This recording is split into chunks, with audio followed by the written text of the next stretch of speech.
Knuffle Bunny Free by Willems.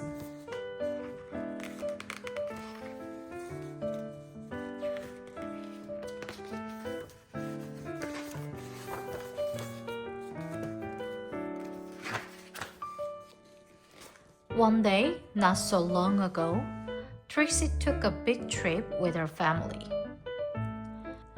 They were on their way to visit Trixie's Oma and Opa in Holland.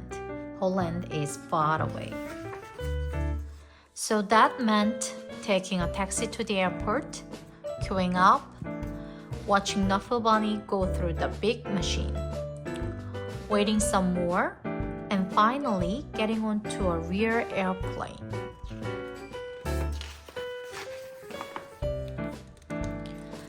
On the plane, Trix played and read and slept.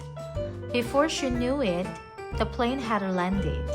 Trixie and her family left the airport and got on a train to go to Oma and Opa's house. Oma and Opa were so happy to see Trixie. Soon, Oma and Trixie were drinking cold glasses of chocolate milk in the garden. Suddenly, Trixie realized something. Trixie didn't tell her daddy that Knuffle Bunny was gone. She didn't have to. Trixie's daddy called the airline and asked them to look for Knuffle Bunny on the plane. But the plane had left for China. China is very far away. Trixie's mommy hugged her and asked her to be brave. Trixie's daddy told the story of when he was a little boy and said goodbye to his special lamby. Oma gave Trixie another glass of chocolate milk and remarked on how big she was getting. Trixie understood. She was getting bigger. Even if she wished it, she wasn't. The next morning, Trixie tried to enjoy going to the cafe and the swings in the playground and the carnival that was in town. And while the whole week was filled with fun things, like eating chips on the street, visiting rear windmills, and feeding the dogs, Trixie was still sad. She missed her Knuffle Bunny. Oma and Opa understood. Oma and Opa had a plan. That night, they had a surprise for Trixie, a brand new top of the range. Bunny Bunny Unido Extreme.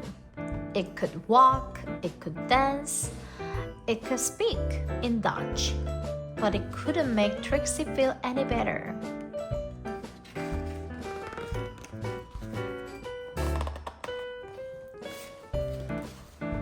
Trixie was sure that she wouldn't be able to sleep another night in a strange bed without her Knuffle Bunny. Before she knew it, she was dreaming. She dreamed of Knuffle Bunny and all the places he would visit. She dreamed of all the children Knuffle Bunny would meet. She dreamed of how Knuffle Bunny would make them feel better. The next morning, Trixie felt better. Trixie had a big breakfast. She played with Oma on the playground swings. She even tried a sip of Opa's coffee at the cafe. It was a great day. Before she knew it, the trip was over and it was time to go home. Trixie hugged Oma and Opa as hard as she could. Then Trixie and her family got back onto the train and back onto the plane.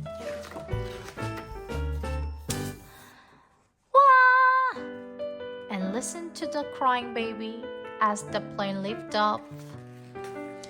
But can you believe it?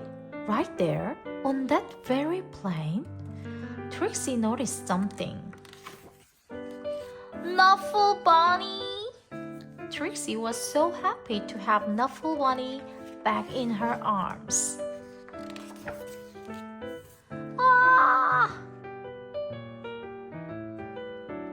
Happy enough to make a decision,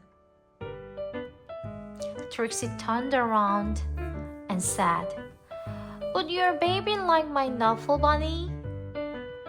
"Really?" asked the baby's mother. "Really?" asked Trixie's dad. "Really?" asked Trixie's mommy. "Plaggy, plaggy?" asked the baby.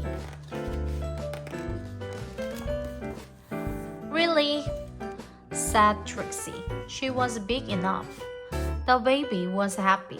The baby's mother was thankful. Trixie's parents were proud. And the other passengers were very relieved. And that is how, a few weeks later, Trixie received her very first letter. The end. A note to Trixie. Trixie, I hope to watch you grow up, fall in love, start a family and be happy.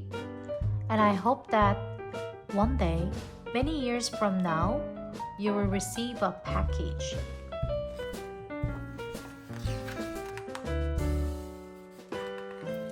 From an old pamper.